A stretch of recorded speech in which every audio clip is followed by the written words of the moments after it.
Hello once again, and welcome to another study of the Psalms.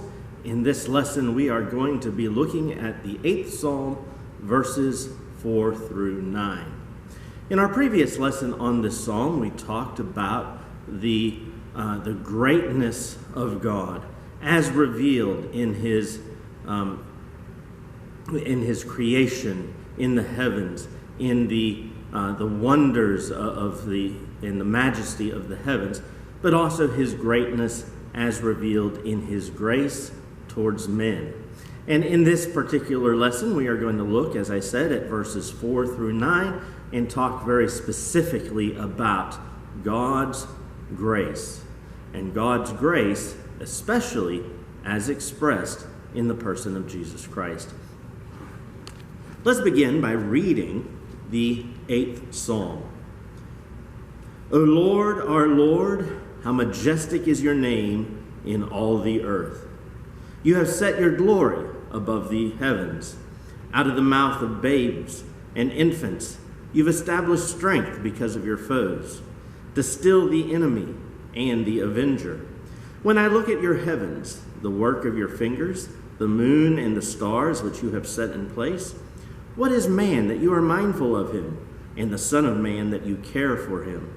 Yet you have made him a little lower than the heavenly beings and crowned him with glory and honor. You have given him dominion over the works of your hands. You have put all things under his feet, all sheep and oxen, and also the beasts of the field, the birds of the heavens, and the fish of the sea, whatever passes along the paths of the sea. O Lord, our Lord, how majestic is your name in all the earth. The psalmist first draws our attention to the majesty and the greatness of God, extolling that name, but also giving us the reasons why God is wonderful. We look at his creation and we are moved to awe. Against that backdrop of awe and wonder, though, the psalmist presents the grace of God. Notice God's grace, shown first of all in verse 4, in God's interest in man. The psalmist asks the question, what is man that you are mindful of him? What is man that you have an interest in him? Compared to God, we are nothing. We are weak, foolish, and wicked. We have nothing by which we can compare ourselves to the greatness of God, except that God has looked at us and shown favor to us. God has, even in our weakness, been mindful of us. Even in our insignificance, God has shown a willingness to pay attention to what we do. God is not an indifferent creator. Rather, he is very keen on seeing what man does. And he is going to call the actions of men into judgment one day. God is not going to judge the rest of creation in the same way. He does not condemn the bears or the birds or the bugs, or he doesn't hold the volcanoes guilty. But man, God will judge man according to the works that man has done.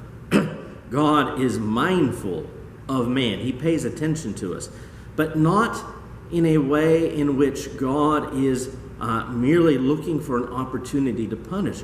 Rather, God cares for us. The Son of Man, that you care for him. What is man? That you are mindful of him. The Son of Man, that you care for him. God actually loves men. And though he will judge us, he wants to save us. He wants us to be with him. God has a love and affection for men. Even as insignificant and weak as we are, God actually cares for us. He answers our prayers when we speak to him. How wonderful is it that the creator of the universe is willing to listen to our needs, to our wants, to our cares, and he's willing to provide for us out of his bounty. He also cares for us and has shown us that care by giving us his word to guide us and direct us. God has said he's going to judge us based on our deeds, but then he gives us his word to instruct us in righteousness, to reprove us and correct us as needed, to teach us sound doctrine, to equip us for every good work, as we read in 2 Timothy 3, verses 16 and 17. But God is willing to provide for us. He cares for us. And of course, that love was shown ultimately in Jesus Christ, which we'll get to in a moment. As we move into verse 5, we see the grace of God is shown towards men in the exaltation God has given to us within his scheme. He has made us, David says, a little lower than the heavenly beings, a little lower than the angels. We are not as powerful as angels. We're not quite as mighty, but in the rank of greatness, we're just below the angels in the authority that God has given into our hands. God has given us a very lofty place in his creation. What other creature has God created and in his word said, "Let us make them in our image"? That's a great honor given to men. And God, as powerful and as mighty as he is, has bestowed that honor upon men. He's made us a little lower than the angels and the heavenly beings, and he's crowned us with glory and honor. Now with that comes responsibility. And thus we see God has also given us dominion over the works of his hands. He created Adam, he put him in the garden, he said, "This world, it's yours, you tend to it, you take care of it. Here's the animals, you name them." Noah comes off the ark and God says, "These animals, they're yours, you may kill them and eat them." You have dominion and authority over them. Man can tame the animals. He can till the ground. He can plant and harvest the fruit. We are able and we have the responsibility of tending to this world that God has given to us, but tending to it for our own benefit. We take care of it so that we can be sustained by it. God has created all this in the world and placed it under man. We don't deserve this because we didn't earn it before he gave it to us. Adam didn't do anything special before God made him and placed him in the garden.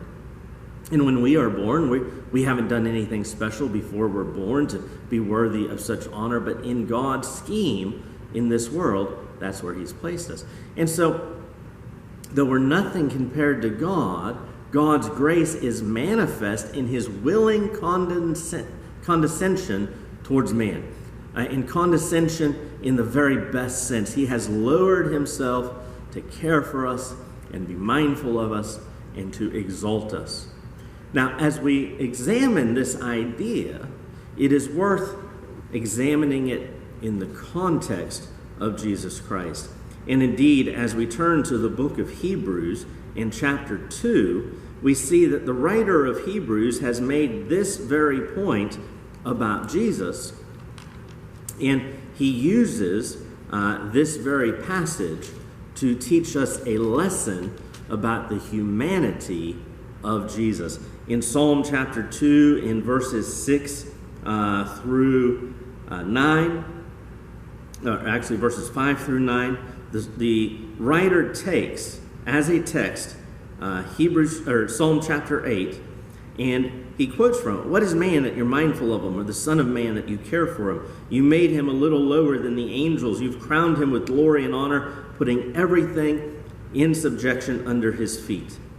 Now, in applying this to Jesus, the psalmist is taking Jesus as the pinnacle and the chief representative of humanity. What's interesting here, though, is that which is an honor for us was a sign of the humility and love of Jesus. We, being created, were created a little lower than the angels. That's a place of great honor. Yet for Jesus, who was God, who did not consider it robbery to be considered equal with God, Philippians chapter 2, Jesus emptied himself and came to earth and took on the form of a servant, and he was made a little lower than the angels. That was a step down for him. So that which exalts us lowered Jesus. But he emptied himself to come to us. He was willing to be made a little lower than the angels.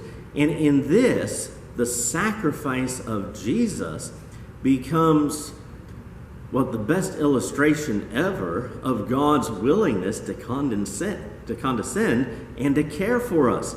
God so loved the world, John 3:16, that he sent his only Son. God was willing to care for man so deeply that he lowered himself, took on the form of a man, and ultimately died for us. But notice then the writer of Hebrews taking David's words and applying it to the authority of Jesus. He has put all things under his feet. And in saying all things, there's nothing that has been left out of the dominion of Jesus. Jesus, as the chief representative of man, also is at the pinnacle of man's authority, and all things in heaven and on earth are now subject to him. And thus, the psalmist, David, in writing this psalm, draws our attention to the exaltation of man in God's scheme, the grace of God shown towards man, but also foreshadows the submission of Jesus to the cross and the exaltation of Jesus to the throne of glory. But Jesus was willing to join us in this brotherhood of man. To even though men were nothing compared to God, he was willing to take part in our common journey and to share in our suffering and our humanity. When we consider this psalm and we consider God's creation, we should be moved to awe. When we sit underneath the night sky and we examine the stars and we see the moon and we consider the vastness of this universe and we realize how great and majestic God is, we should be humbled. And yet, even as we consider all of this, we should be doubly humbled when we consider how much attention God has paid to man. As insignificant and weak and foolish and wicked as we are, yet God has been mindful of us. He has cared for us. He has shown us that care by sending his Son to partake in our weak and humble experience, to live life here on this earth and to die for us. That's how much attention God has paid to us. And we should be doubly moved when we consider that, to magnify God. To say with the psalmist, O Lord, our Lord, how majestic is your name in all the earth. There is no place where God should not be exalted because of what he has done for us in the person of Jesus Christ. I hope that this brief meditation on the second half of Psalm 8 has been of benefit to you and given you some things to think about in relation to our position in God's scheme, as well as Jesus' role in showing God's care for us and delivering God's grace to us.